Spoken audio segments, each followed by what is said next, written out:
Hey everybody, I'm standing here in front of our 1990 Fatboy. We're going to go over with you. One of the boys from Italy says, I'd like to buy it, but how do I know it's not a repaint? Well, Harley Davidson at this period in time had built a special paint factory to bake their paint on. It's thicker than the old days, but you can still visually see the wavels in the paint. It's like an ocean shore. That doesn't mean you can't have polished that out, but there's really no reason to do that. It's not like these bikes are 75 years old and you got to bring the paint back to a shiny. It's very difficult to fade. So anyhow, at this point in time, you want a meter reading of just under 5 to just under 10. Anywhere in there is fine. So we're going to do a meter reading here. 9.5. Can't see the meter. 9.0. 4.88. Now, why would that be? Because they didn't paint all the sheet metal at one time. They did a bunch of right tanks, they did a bunch of left tanks, they did a bunch of rear fenders, they did a bunch of front fenders, they did a bunch of frames. That's how they did it. Still how they did it today, that's how they did it back in the day. We'll get a meter reading here on the frame, 3.9. And a meter reading here on the front fender, that's 11.1. Still within range. 9.5. Rear tip here, 9.0. We got painted struts. I don't know if I can get in here or not. We'll try. 7.5 on the strut. Let's do this strut over here. 8.6. Where's that? 9.8. Okay, here we go through the front here.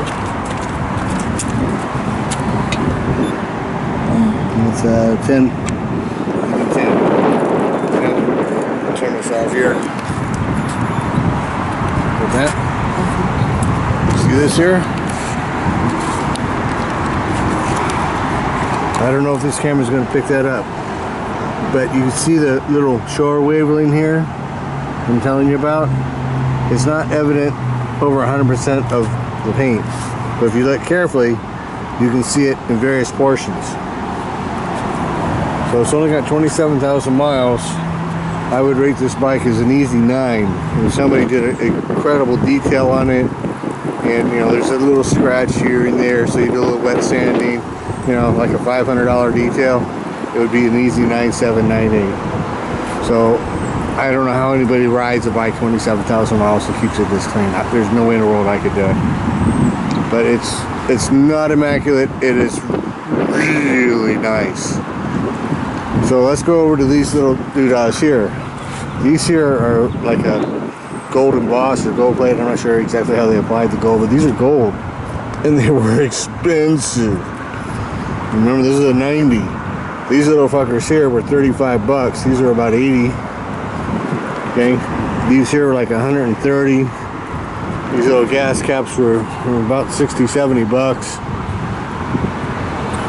It's got these tips here. These tips are almost $80. This here was about 60 bucks.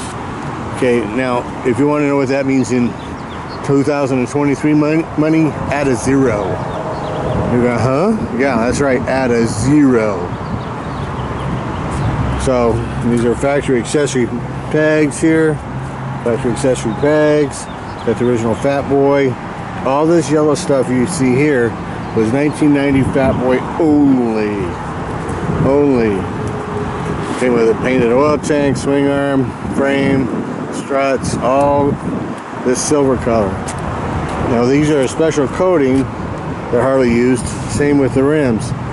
You can't fix that. I don't even know if you can replace it. If it's corroded, you're screwed. But it's bone stock. It's got the correct dash here, the little yellow trim. So things that are wrong with it, it needs a neutral light switch.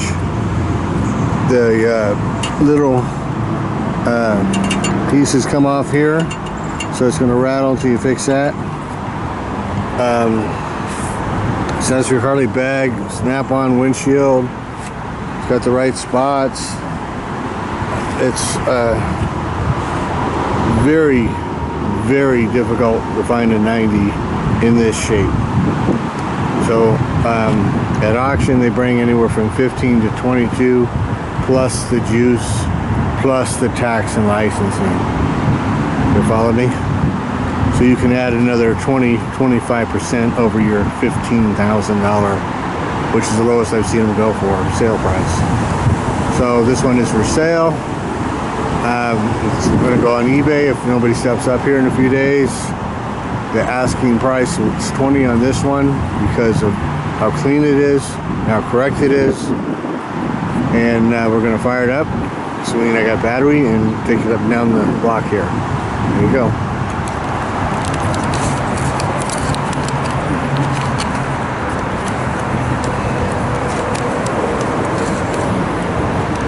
This is your on and off fuel here. This is your choke.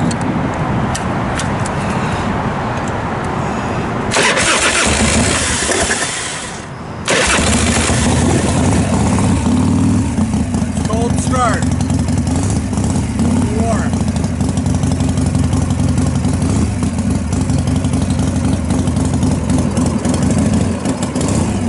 Light. What's the front lights?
So, a bunch of you guys are going, what's with the popping and crapping on the carburetor? Number one, it's a stock carburetor. Number two, I got this almost in Flagstaff, so that's probably about 7,000 or 8,000 feet above sea level. And you got to jet these stock carburetors where you're going to be riding. They don't self-adjust. I'm at sea level, so it's going to pop and crap like that. That's just how it is. You got to rejet it to where you're going to be riding it.